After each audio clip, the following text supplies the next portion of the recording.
abarongozi b'intwari. Aho ndavuze nti sangwa abarongozi b'intwari kuko ibwirizwa shingiro ntiryemera abarongozi birira habiri batambikije.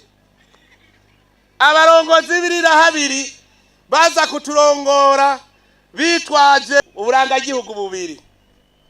Wasanga bamwe ari abafaransa bakongera akaba abarundi, bakaba abirigi bakaba abarundi.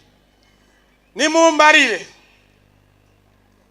imboneza yacu iyaba yari umubirigi kiya gihe yari kugaruka, atagarutse byagenda gute? Ibara ry'abariguye. Mugabo nimwibuke abantu nk'abarufikiri byapfu bahejeje gutobanganya byase baca bitwa babirigi ntibasubiye kwitwa barundi. Nimwibuke bapiyo ntavyo hanyuma babonye bahejeje kujaganya biranka baca bavuga ko kuvusinkira umurundi ndi umubirigi.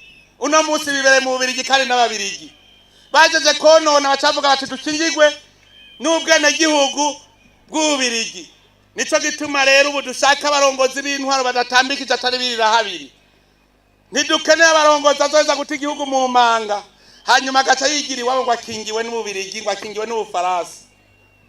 Nico gituma rero abagize inzego nkuru z'igihugu bazokwama bafise ubwenegihugu bumwe. Aha njiye mboneraho n'akaryo gukebura abarundi bene wacu abagumyabanga cane cane. Ingene barose ubwenegihugu bubiri turabizi, n'amagume yabashikiye. Hanyuma bari impunzi barondera ingene bobaho kuko Burundi bwari bwaraguye mu manga. Muguno munsi Burundi bwarasubiye guhagarara neza.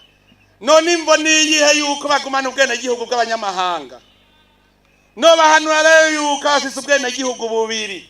Ubu Burundi bwaragiye mu iteka nitekane. Ubwo bwenegihugu bw'abanyamahanga birakwiye yuko no munsi bo bwikurako bakitwa abarundi mutupu. Barakwiye kwitwa abarundi mutupu. Uwase nawe akavuga ati sinikurako ubu bwenegihugu nuko abafise udutima tubiri. Afise rero udutima tubiri naho murazi abonye bigoranya aha aca yihagarariye hariya. Uwo none akwiye kuturongora.